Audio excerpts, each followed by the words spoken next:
Affordable housing project, मैंने पहले भी इसके ट्रांसफ़र स्कैम से रिलेटेड या उसमें जो गड़बड़ियाँ होती हैं उससे रिलेटेड कई वीडियोस एफोर्डेबल हाउसिंग पे बनाए हैं। और पीछे कुछ दिनों पहले जब मेंटेनेंस चार्जेस को लेकर क्लैरिटी आई तब भी मैंने डिटेल्ड इन्फॉर्मेशन देके आपको बताया कि इसमें क्या आपका फ़ायदा हुआ और क्या नुकसान हुआ। आज मैं आपको एक बहुत ही ज्वलंत और महत्वपूर्ण मुद्दे को आपके साथ डिस्कस करने जा रहा हूँ। ये तकलीफ़ मेरे को बहुत अंदर से है, क्योंकि जब जब होम बायर कहीं फंसते हैं, उनको उनका घर नहीं मिलता और उसके लिए सिस्टम जिम्मेदार होता है, तो वहाँ होम बायर या जिसने अपनी जीवन भर की कमाई लगाई है, आशियाना खरीदा है, भले ही किसी ने इन्वेस्टमेंट भी किया होगा, पॉसिबिलिटी है, लेकिन जिसने आशियाना खरीदा है और उसके पास और कोई विकल्प नहीं है, उसके लिए बेहद ही खराब स्थिति हो जाती है। एक तरफ तो हमारी सरकार एफोर्डेबल हाउसिंग को बढ़ावा देने के लिए हर भरसक प्रयास कर रही है। यहाँ गवर्नमेंट का ये इनिशिएटिव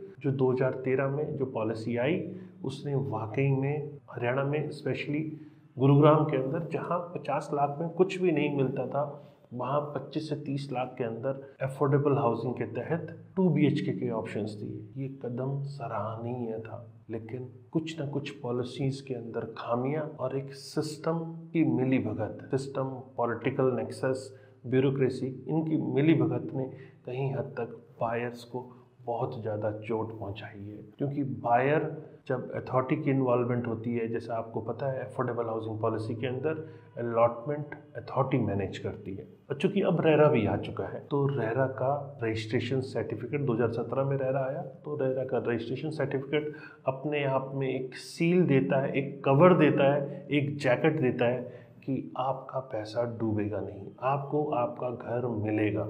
लेकिन उसके बावजूद भी अगर बायर्स के साथ में धोखा हो तो बायर आखिर कहाँ जाए। पीछे कुछ बायर्स ने प्रोटेस्ट किया, और प्रोटेस्ट की जब मैंने वो वीडियो देखी तो मुझे वाकई में बहुत तकलीफ हुई कि आखिर बायर्स की यहाँ गलती क्या है। इसीलिए मैंने आज फैसला किया आपके सामने ये ज्वलंत मुद्दा जो अफोर्डेबल हाउसिंग का है वो आपके सामने लेकर आऊँ। तो वीडियो ज़्यादा से ज़्यादा लोगों को शेयर कीजिएगा कि जिससे ज़्यादा से ज़्यादा लोग इससे अवेयर हो पाएँ। और अगर मेरे द्वारा कंटेंट जो मैंने क्रिएट किया है वो सही लगे तो लाइक, शेयर और कमेंट ज़रूर कीजिएगा। मुझे पता लगना चाहिए कि क्या मैं आपको जो कन्वे कर रहा हूँ आप मेरी बात से एग्री कर भी रहे हैं या नहीं कर रहे हैं। सबसे पहले इस मुद्दे को मैं शुरू करता हूँ, तो चलिए शुरू करते हैं।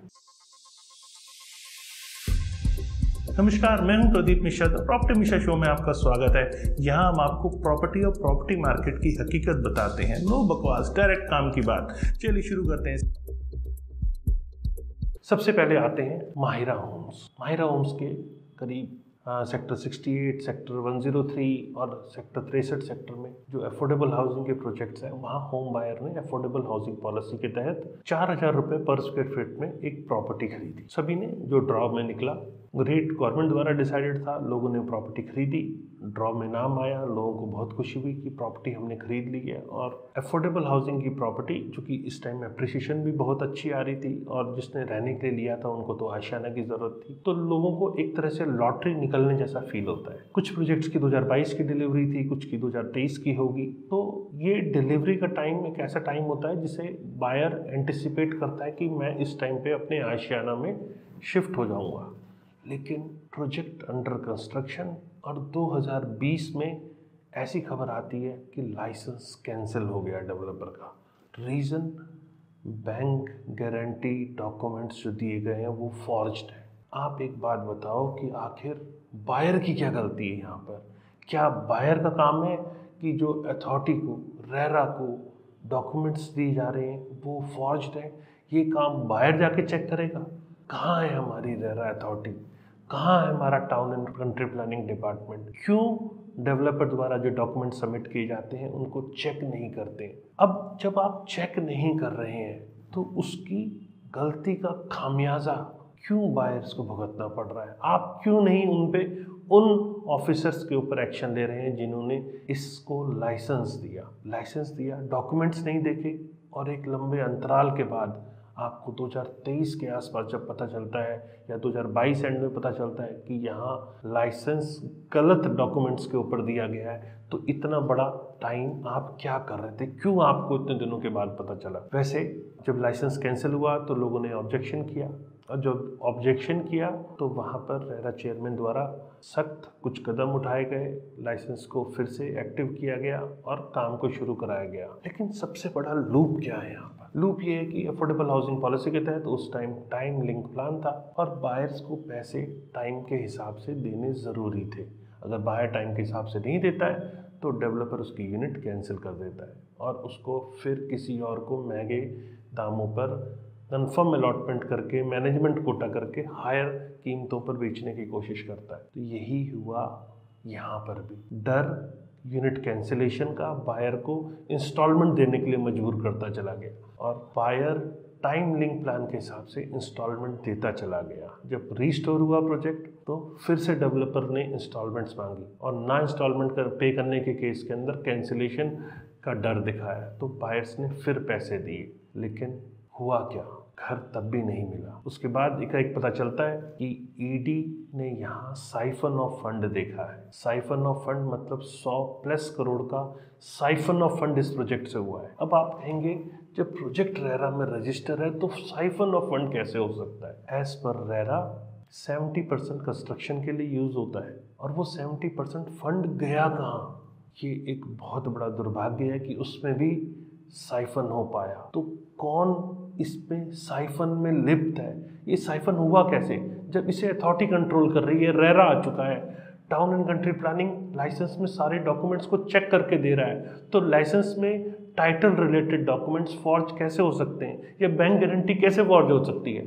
लेकिन हुई है। हम उनको नहीं कुछ कह रहे हैं, लेकिन जिस बायर को घर नहीं मिला उसकी आत्मा जब दुखी होती है तो वाकई में बहुत दुख होता है कि आखिर कुछ लोग अपने फ़ायदे के लिए किस तरह से ऐसे लाइसेंसेस इशू कर सकते हैं। अब लाइसेंस तो इशू हुए हैं, डॉक्यूमेंट्स फॉर्ज सबमिट हुए हैं, बैंक गारंटी फॉर्ज सबमिट हुई है, तो उसके लिए जो मेन कल्प्रिट्स हैं वो डिपार्टमेंट जिसने लाइसेंस इशू किया उसको पैनलाइज होना चाहिए। बायर्स को उनका घर मिलना चाहिए और वो घर उस डिपार्टमेंट को पूरा करके देना चाहिए। लेकिन बायर्स रेगुलर, अभी पीछे सर्दी बीत रही है, करीब करीब पूरी तरह बीती भी नहीं है, इस सर्दी में भी होम बायर्स रेगुलर प्रोटेस्ट कर रहे हैं।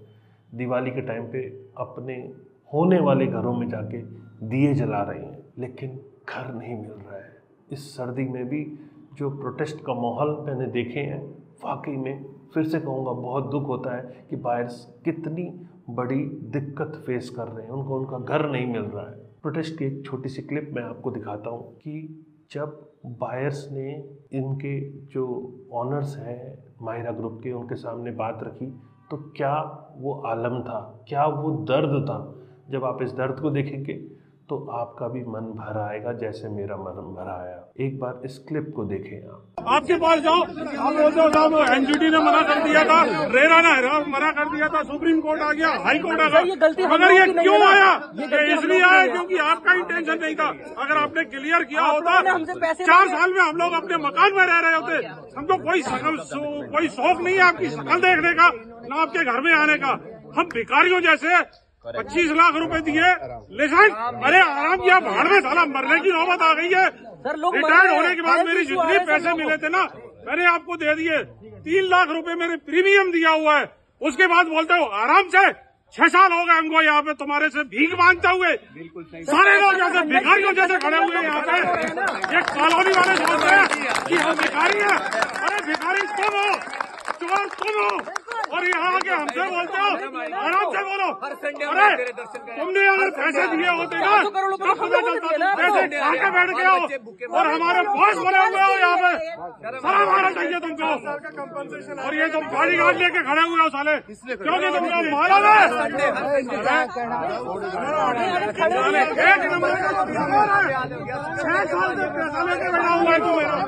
25 लाख रुपए और 3 लाख रुपए मेरा प्रीमियम लेके बैठा हुआ है। इसको अरे जिसने पैसा देता है ना वो जानता है। बोल सुनो, फौज में नौकरी की है, 6 साल का आपका पैसा नहीं है मेरा। मैं एयरफोर्स में नौकरी करता था, समझा ना, पूरी बॉर्डर पे नौकरी की है, उसका पैसा है। अगर नहीं मिला ना तो देख लेना क्या होगा छोकर। पानी पिला दो यार इनको, पानी, अरे पानी पिला दो, पानी। क्या शांत हो जाए, क्या शांत हो जाए, करना चाहता नहीं हो तुम। ये तो था जो बायर्स ने कहा।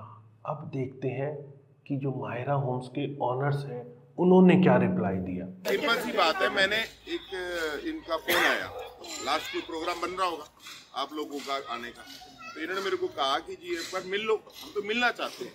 मैं मिल लिया, ऑफिस में आए 10-20 लोग जितने भी आ पाए उस दिन। मैंने कहा मैं मेरे को कहीं जाना था, ये आ गए थे मेरे पास, उससे मैंने सारी बात बता दी थी। वही बात मैं यहीं को आज फिर रिपीट कर रहा हूँ। हमारा हाई कोर्ट में एक मैटर पेंडिंग है, रिजर्व है, उस ऑर्डर की वेट कर रहे हैं। उसके बिना ना मैं कंस्ट्रक्शन कर सकता हूँ कि जब तक मेरे अकाउंट ओपन नहीं होंगे मैं कंस्ट्रक्शन में डे 1 पे भी कह रहा था, हमने बीच में कोशिश भी करी, स्टार्ट करी। एक तो मेरा मेन चीज है, पहले मैं समझा दूं ताकि आप बार बार वही बात पूछोगे, उसको मैं क्लियर आज ही क्लियर कर दूं। आप पेपर पे लिखवा लो, मेरे फादर के पास चले जाओ, मेरे से लिखवा लो। जब तक कोर्ट का ऑर्डर जो रिजर्व है हाई कोर्ट का, जिसमें हमने आपको एफिडेविट दिया है कि 12 महीने में इनके घर दे देंगे और इस तरीके से दे देंगे, वो एफिडेविट ने कोर्ट में सबमिट किया हो, जिसकी वेट रेरा भी कर रही है, डीटीसीपी भी कर रही है और हम भी कर रहे हैं। आपको तो मैंने समझा दिया कि आप भी इस चीज का वेट करिए। केस एक कंप्लीट यार बोल लेना, आपकी बात है। मैं पहले अपने मुद्दा जो है वो तो बता दूं। आपका मुद्दा है, आपका मुद्दा है कि मेरा घर कब मिलेगा। कोई बात नहीं, बोलिए सर आप। आपका मुद्दा है कि मेरा घर कब मिलेगा, यही मुद्दा है ना, यही है ना। कब मिलेगा, डिले हो गया हमारा, कब मिलेगा, कैसे मिलेगा, यही उसका एक ही सिंपल सा आंसर है। हाई कोर्ट में एक मैटर हुआ, हमारा फ्रीज अकाउंट रेरा ने किया, उसके ऊपर डबल फ्रीज ईडी ने किया। नंबर 3 ईडी के अंदर आज के दिन में, चलो वो तो शुक्र है कि हाई कोर्ट से स्टे है, वो साइट को भी पोजीशन पे ले नहीं पाई, अदरवाइज वो पोजीशन पे भी लेने आए थे, आप लोगों को नहीं पता। तो हमारा इस तरफ ऑर्डर जो हाई कोर्ट में डबल बेंच में पेंडिंग है, रिजर्व है, केस पेंडिंग नहीं, ऑर्डर रिजर्व है। जो ऑर्डर आना है आज आ जाए, कल आ जाए। मैंने बोला ये मेरे हाथ में कोर्ट तो है, ये गुरुजी कब आएगा, हमसे 2 हफ्ते बाद बात कर लेते। तो अब मेरे हाथ में तो हाई कोर्ट है, आप भी किसी 2-4 समझदार आदमी हाई कोर्ट जाके ये कह रहे बात कर सकते हैं हाई कोर्ट से कि आप ऑर्डर ले लो, अगर आपको मिलता हो। तो जब तक वो हाई कोर्ट का ऑर्डर नहीं आएगा, जब तक वो डीटीसीपी और रेरा को डायरेक्शंस नहीं देगी, तब तक काम नहीं हो। जिस दिन मेरा अकाउंट ओपन होगा उसके 24 घंटे के अंदर काम शुरू हो जाएगा। हमने बीच में कोशिश करी थी अननोन अकाउंट से काम शुरू करने की, आपको भी पता है, स्पेशली एक्सटर्नल, ताकि हम 6 या 7 टावर के इनको डिलीवर करें। बट रीजन क्या हुआ वो आपको पता है, मैंने उस दिन भी आपको समझाया था, पर मैं ओपन में नहीं समझा सकता क्योंकि कोर्ट में मेरा केस अभी पेंडिंग। अगर मैं यहाँ कुछ भी बोलता हूँ, बहुत सारे लोग रिकॉर्ड भी कर रहे हैं, तो मेरे लिए ही गलत होता है। सिंपल है, I am waiting for the order from the high court where we have already filed an affidavit that in 12 months we will deliver this project with this scenario.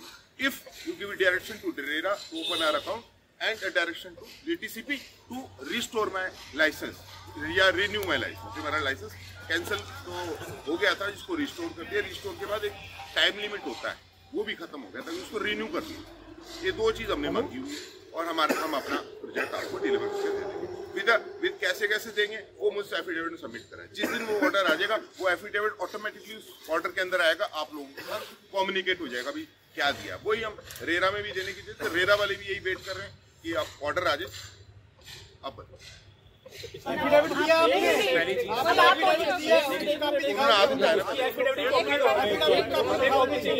जब तक ऑर्डर नहीं आया मैं एफिडेविट कॉपी नहीं। आपके account में कितने पैसे पड़े हैं? आपके अकाउंट में कितने पैसे पड़े हैं? यार आप ये आपसे मुलाकात हुई थी जी, आपने अपनी सारी मजबूरियां गिनाई थी, अब भी वही गिना दी। बहुत बढ़िया, आप हमें लग रहा है कि आप फंसे हुए हैं बहुत बुरी तरह, कोर्ट ने आपके हाथ बांध रखे हैं। अच्छा, जब भी बात हुई थी कि इमीडिएट कुछ रिलीफ दो बायर्स को, उसके लिए हम एक रिटर्न में लेटर लेकर आए हैं। नितिन जी जो प्रेसिडेंट साहब है ना, वो देंगे हमें इतना आपका हाई कोर्ट का। देखो सर 2 मिनट के लिए हमारी भी सुन लो। आपका हाई कोर्ट का जजमेंट रिलीज नहीं हो जाता और तब तक बन नहीं जाता, तब तक के लिए छोटी सी हम रिलीफ मांग रहे हैं। हर मंथ हर बायर को हमें देना शुरू कर दो आप, ये आप दे दो। वो भी सुनो, मैंने आप उस दिन भी कहा रिलीफ जो भी दिया जाएगा it will be discuss with you भी जो भी 10 आदमी है यार नहीं है 14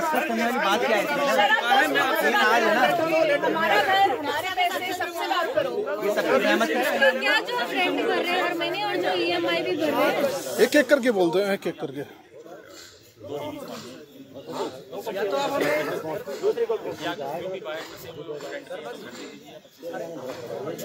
ठीक है, आपने रिक्वेस्ट दी ना, सोचेंगे बट हाई कोर्ट के ऑर्डर के बिना मैं कुछ डिसीजन नहीं ले सर आप अभी कह रहे थे लेटर साइन करके दे दो हमें, आप इसकी सिग्नेचर यहाँ करके रिसीविंग हमें दे दो। पेन दो सर को जल्दी से। स्टैम्प भी तो सर नहीं यार स्टैम्प ऑफिशियल आपके लिए कमर भी हाजिर है, छोरा घर दे देंगे जी जान भी हाजिर है। अरे घर दे देंगे तो यही जयकारे लगवा देंगे। दे तो सही।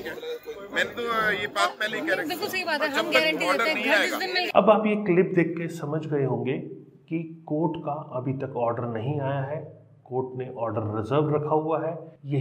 इसी चीज़ का हवाला दिया जा रहा है कि कोर्ट का ऑर्डर आएगा और कोर्ट के हिसाब से चीज़ें की जाएगी, क्योंकि ईडी हाई कोर्ट में गया और हाई कोर्ट में जो डेवलपर साइड है उन्होंने भी अपना पक्ष रखा। अब फैसला रिजर्व रखा गया है। चूँकि ये जजमेंट अभी तक आया नहीं है तो इसका फ़ायदा कहीं हद तक अभी भी डेवलपर साइड को मिलता है। बायर्स को उनका प्रोजेक्ट ना शुरू होने का गिफ्ट मिलता है और डेवलपर को टाइम और मिल जाता है कि कोर्ट का जो ऑर्डर आएगा हम उस डायरेक्शंस के हिसाब से काम करेंगे। लेकिन कोर्ट का ऑर्डर अभी तक नहीं आया, ऑर्डर रिजर्व रखा हुआ है।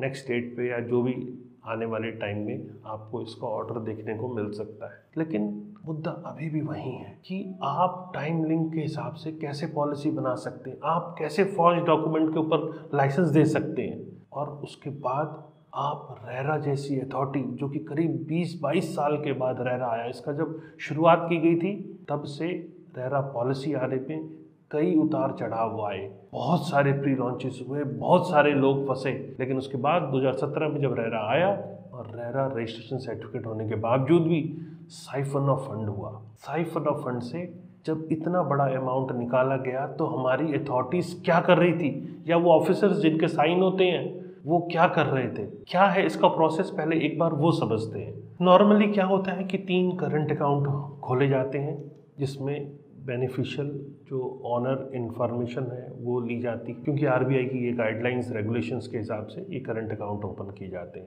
अकाउंट नंबर 1 जो होता है वो रियल्टर्स का करंट अकाउंट होता है, जिसमें 100% कलेक्शन जो उसकी सेल से आ रही है वो आती है, और वो पेमेंट 2 अकाउंटों में रेशियो के हिसाब से चली जाती है।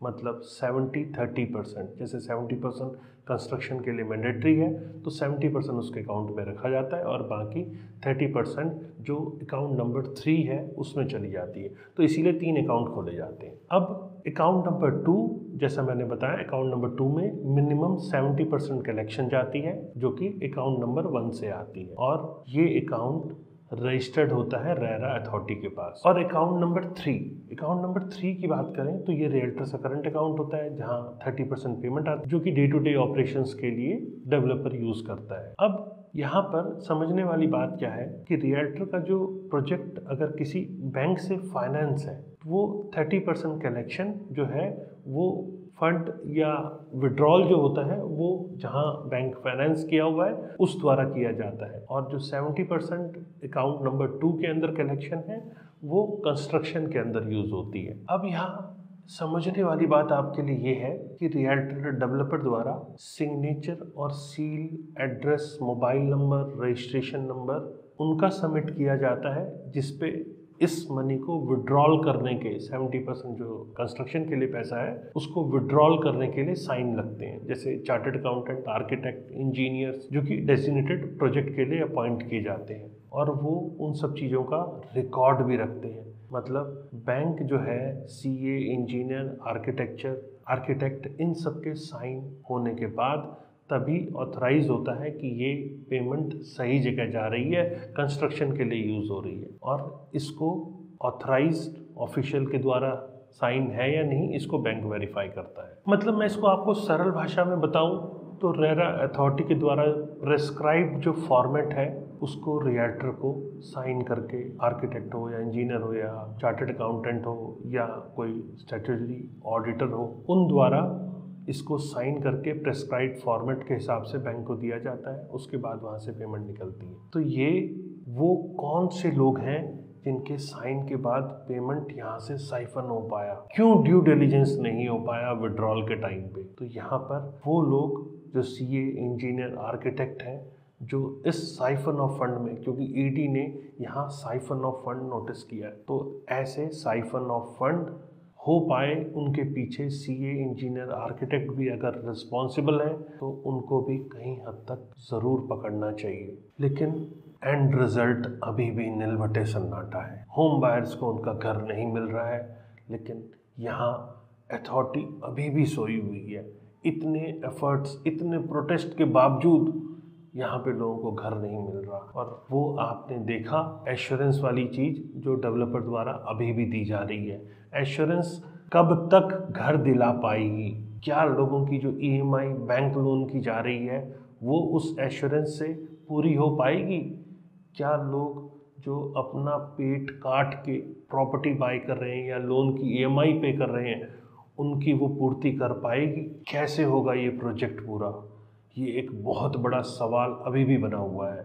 मेरी रेरा अथॉरिटी से रिक्वेस्ट है कि चूँकि रेरा अथॉरिटी अब एक रेगुलेटरी की तरह काम कर रही है, उसका फ्रेमवर्क काम करने का बायर्स को प्रोटेक्ट करना, उनके राइट्स को प्रोटेक्ट करना है। तो यहाँ पर जो एक्चुअल कल्प्रिट है उसको पकड़ा जाए, उसको नहीं छोड़ा जाए, उसकी रिकवरी की जाए, उसके अदर प्रॉपर्टीज़ को अटैच किया जाए और वहाँ से रिकवरी करके रेरा को, मुझे लगता है, खुद जिम्मेदारी लेनी पड़ेगी और इस प्रोजेक्ट को कंप्लीट कराना पड़ेगा। क्योंकि इस नेक्सस के अंदर कहीं ना कहीं टाउन एंड कंट्री प्लानिंग और रेरा दोनों शक के दायरे में है। तो इसको पूरा करने की जिम्मेदारी मुझे लगता है टाउन एंड कंट्री प्लानिंग और रेरा दोनों की होनी चाहिए और कल्प्रिट रो को नहीं बख्शा जाना चाहिए। और ऐसा इंस्टेंस फिर ना हो पाए, इसके लिए एक लैंडमार्क जजमेंट होना चाहिए। लोगों को सबक मिलनी चाहिए कि इस तरह की हरकत फिर नहीं करनी है, नहीं तो फिर ये चीज़ें रिपीट होती रहेंगी। फिर कुछ और होम बायर्स फंसेंगे, सिर्फ माहिरा होम बायर्स ही नहीं फंसे हुए हैं, यहाँ और भी डेवलपर के ऐसे अफोर्डेबल हाउसिंग प्रोजेक्ट्स हैं जो इस दायरे में आए हुए हैं। क्योंकि टाइम लिंक प्लान ने लोगों को बहुत डिले करवाया है, डेवलपर्स की मनमानी हुई है, प्रोजेक्ट के पोजीशन में डिले हुआ है और अक्सर पोजीशन के टाइम पर डेवलपर कहीं ना कहीं इंटरेस्ट लगाकर आपको इंटरेस्ट सेटलमेंट के नाम पे एक सेटलमेंट लेटर साइन करा के आपको पोजीशन दे देते हैं। और अभी भी पोजीशन फॉर फिट आउट का गोरख धंधा बहुत तेज़ी से फल फूल रहा है। और ये गोरख धंधा जब तक रेरा अथॉरिटी सख्त कदम उठा के इस पे एक्शन नहीं लेगी, तब तक ये गोरख धंधे चलते रहेंगे। अफोर्डेबल हाउसिंग लोगों के लिए एक अभिशाप बनता जा रहा है। इस पे RERA, town and country planning को सख्त कदम उठाने की बहुत ज़रूरत है और लोगों को घर दिलाने के लिए हर भरसक प्रयास करना चाहिए। कोशिश की मैंने कि आपके दर्द को लॉजिक रीजंस के साथ में अथॉरिटीज़ के सामने रखने की, कि कैसे बायर परेशान है, उनको कैसे एक बेस्ट सॉल्यूशन के रूप में घर मिल सकता है। अगर मेरे द्वारा दी गई इन्फॉर्मेशन से आप सहमत हैं तो लाइक, कमेंट, शेयर ज़रूर करें और हर उस अफोर्डेबल हाउसिंग बायर तक ये खबर पहुंचाएं कि क्या अथॉरिटी कर रही है, कैसे बेस्ट सॉल्यूशन निकल सकता है। ये अगर मेरे वीडियो में वो सारी चीज़ें नहीं आ पाई हैं तो नीचे कमेंट सेक्शन में बताएं, क्योंकि अथॉरिटीज़ आप अभी भी जग जाइए। यहाँ बायर्स वाकई में परेशान हैं, उनके हक को मत मारिए, उनको उनका घर दिलाइए। ये बहुत इंपॉर्टेंट चीज़ है। अगर नहीं हुआ तो इंसानियत पे से विश्वास लोगों का उड़ जाएगा। कैसे चलेगी ये दुनिया? आज पीएम मोदी खुद कहते हैं कि अफोर्डेबल हाउसिंग फॉर ऑल का सपना पूरा होना चाहिए। अब रूरल एरियाज़ की तरफ वो बढ़ रहे हैं, वहाँ पर भी चाहते हैं कि अगले 5 साल में 2 करोड़ घर दिए जाएं और अर्बन जो माइग्रेंट्स हैं उनके लिए भी कोशिश कर रहे हैं कि नई पॉलिसी लाके उनको घर दिलाने का काम किया जाए। लेकिन जब तक ऐसे करप्ट लोग बैठे होंगे तब तक मुझे तो नहीं लगता जो हमारे नरेंद्र मोदी जी प्रधानमंत्री हैं उनका सपना पूरा हो पाएगा। तो इसके लिए अथॉरिटीज़ को जो भरसक प्रयास कर सकते हैं वो ज़रूर करना चाहिए। अब मैं यहीं विराम लेता हूँ। नमस्कार एंड जय हिंद।